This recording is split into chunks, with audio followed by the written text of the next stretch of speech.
Hello, John Talley here with Partzilla.com. Today we're going to be doing some work on a 2018 Honda Grom. Today we're going to be focused on the clutch system, but while we're in there, we're going to go ahead and install a high-flow oil pump. But there are also a couple of other parts that we're going to need. Now once again, we went to Koso North for the majority of our parts. We've got the clutch kit, and we're also installing a lifter. Here's our oil pump. Now in addition to that, there's a couple other pieces that you're going to need that are OEM. You're going to need a gasket for that cover, and then the bearing that actually goes inside of this lift plate. The neat thing about this one, when we're through building it, we're actually going to give it away. So if you would check the link in the description below, it'll carry you to a landing page where you can enter to win. But if the contest is already over, why don't you leave us a little note in the comment section and tell us what machine you'd like to see me modify and then us give away. Now, as far as the special tools, here they are. First one I want to talk about is this adapter that's going to pull two different nuts. One that holds the main nut for the clutch, and the other one's for what they call the old spinner. This one part will actually do both of those. The other thing that you're going to need is something to hold the gears still. Now, Honda makes one for this process. Just have that in the gears when they come together. That's going to hold everything still and not damage the gears. Now that we've got our parts and our special tools assembled, we can go over there and get started.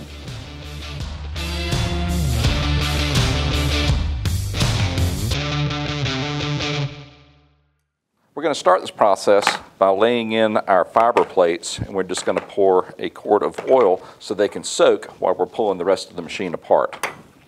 Now I'm just using standard GN4 oil, nothing special. We just don't want to put the plates in dry, because if we do that, there's a chance that they'll never pick up the oil and immediately start tearing themselves apart. Let's put that to the side.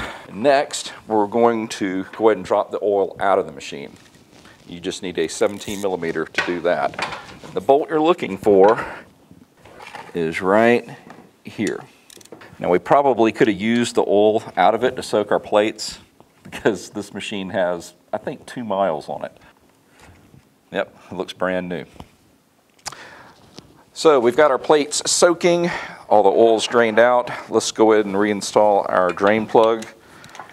Now let's go ahead and get our brake lever out of the way, and instead of removing the entire bracket, we're just going to remove the pivot point right here, and that should allow it to drop down far enough to clear the case. Now let's go for this bracket up top that holds the clutch cable. So we should just be able to remove the bracket while it's still mounted to the cable, and then release it from the clutch arm. There she goes. Now what Honda wants you to do is actually just remove the other bolts in a crisscross pattern. They're all loose. Now we're just going to buzz them out. Now when we pull this cover, it's going to drool some oil onto the exhaust system, and I'm not really worried about that at the moment because we are going to be replacing it. But if you were not, it'd be a good idea to cover it up so you don't have so much of a mess to clean up later. And all these bolts, they all look to be the same length. But before you pull the cover, make sure you remove the dipstick, otherwise it's going to get caught on that centrifugal filter. Next, let's get off this cover. To make this a little bit easier, they actually make a special tool to go in the gearing here to hold all of this still. That's not absolutely necessary. It just sits in there like this. You could actually use just a piece of aluminum, let the gears bind down on it. Just make sure you remove it when you put it back together. Now if these weren't Loctited, that wouldn't be a big deal, just breaking it loose. But yeah, I'm having to put a fair amount of effort, and it'd be really tough to hold this still with your hands. So to pull this off, you'll need a Honda special tool to actually get in there and grab that particular bolt. Lay everything out in the same sequence that it comes out. We'll definitely need to clean this up before we put it back together. Tell you what, let's go ahead and get the gasket off. Oh, and for once, Honda used a gasket that you could actually remove. Those greenish type gaskets are so well made, they're extremely difficult to get off. That's usually the most arduous part of this, is getting all the residual, like right here, pulled off. And this one has come off rather smoothly. Now with that plate down, Let's reach in and remove this bearing. Hopefully it'll come out smoothly. So with the bearing out of the way, it is time to go ahead and release that inner bolt. I've seen them come apart with just, holding the gear still, but sometimes those springs aren't quite tight enough to hold everything still to get that bolt to release. So this is one of the few times I'll use an impact. I don't really mind using them to take something apart. I never use them to put something together. With that off, we're going to take out this outer plate. And want to do that a couple of turns at a time as to not damage the bolts and or the threads they're going into on the inner part of the clutch. Now the reason we're doing all this is increasing the displacement and the airflow in the head, and doing programming and different throttle body, and it's just going to put too much stress on the factory clutch. By going with the Koso unit, it should be able to deal with the additional torque and the horsepower that this thing's going to develop. Because you can look at the diameter of the stock springs versus the Koso springs. You can visually see the difference, and you can also feel the difference. I can just about compress that one all the way just with my fingers, and I can maybe get the Koso unit halfway. So that's going to put a lot more pressure onto the plates that's going to allow them to hold together better. Now, here's where it's important to mark how things come apart, because we want this part to be in the same orientation with the back. Now, what I think we'll do here is just pull off the whole assembly, because putting it back together, it'll be easier to do that on the table and then just bring it up. There we go. Pull out your washer. Once again, lay things out as you're taking them apart. Makes it a whole lot easier to put back together when you're done. I'm going to go ahead and lift out the clutch pack as an assembly, pretty much one piece. Just lay this to the side. Now here's the part I wanted to show you. When you go to put this back together, we hit it like this. Let's go one off. See that? It will not engage and go all the way down. It has to go as it was taken apart, like that. Because if you don't do that correctly, it's not going to put any pressure on the plates, and you're just going to burn up a brand new clutch. So make sure you match this up. And if you forget to match it, well, just keep going step by step by step up until you can get it to go back in. And that's right there. So important little tip there, otherwise you're never going to get this to work right. When you're putting this back together, make sure this washer doesn't get left out. And now we can start stacking our clutch back together. So I know on some of the older Groms you actually had different fiber discs that had to go in a certain order as you were coming out. On this particular kit from Koso, all the fibers are the same, so it doesn't matter how they are stacked. And the best you can, eyeball it to where the teeth are actually lined up. That'll make it easier when we go to put this section together. And now we're just going to alternate back and forth until the stack is complete. Looks like I've got most of the teeth aligned well enough. Now we can drop this back in. Now with that set in place, let's go ahead and get it and that oil tray back in position. There we go. She's all the way down. Now our washer, and we'll just put this bolt on hand tight. Take note of where your threads are when it comes time to bring the plate up. Put our springs in place. This is where gravity's not really your friend. It may be easier just to put the machine on its side to do this, but we will work it out. We'll get all three of them started and then make sure all of our springs are sitting like they're supposed to. Now as we're bringing these back in, doing 2 or 3 turns at a time, going from one to the other.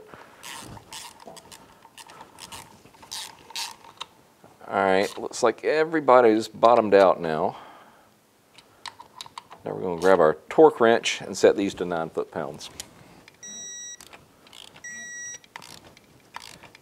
Now That's it. All right, those two 10 millimeters that are holding that little oil tray, getting them back in.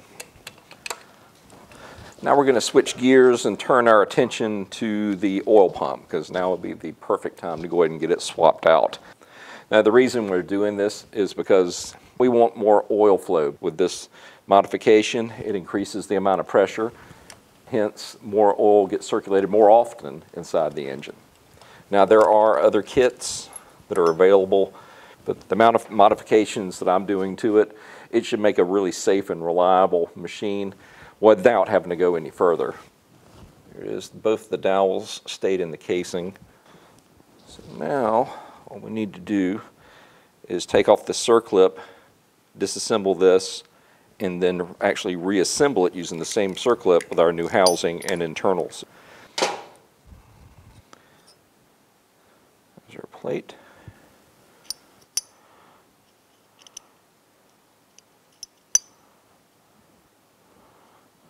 It may not tell you in the manual to do this, but I believe if it's an exposed bolt, especially like this on the inside of an engine, I'm going to put Loctite on it.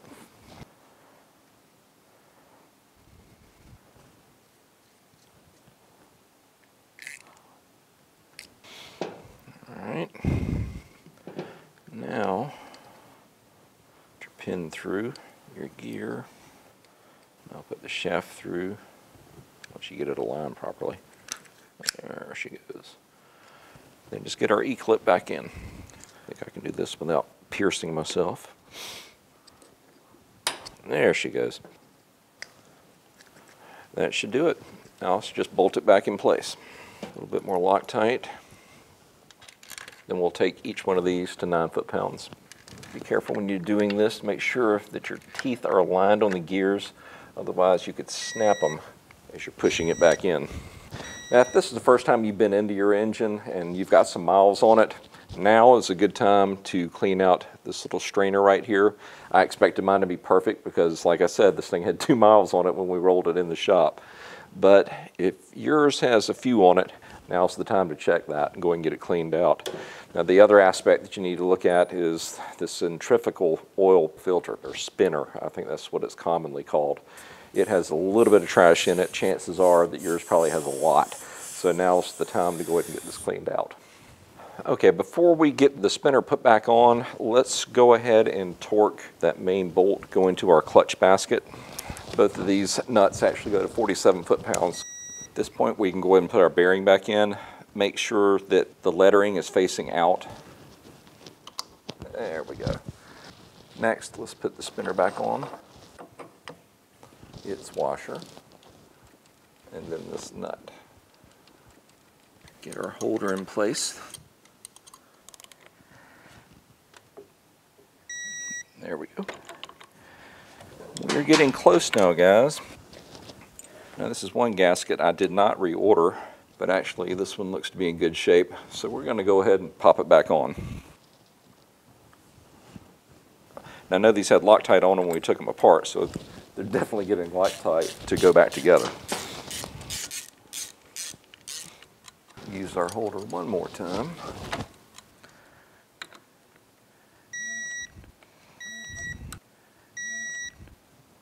Our dowels are in place. Let's go ahead and get our new gasket up. Stay.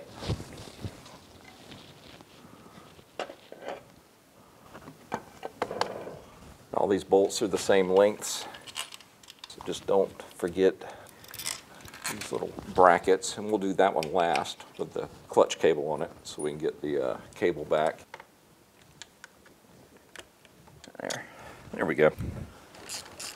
Now let's put 9 foot-pounds on all of those.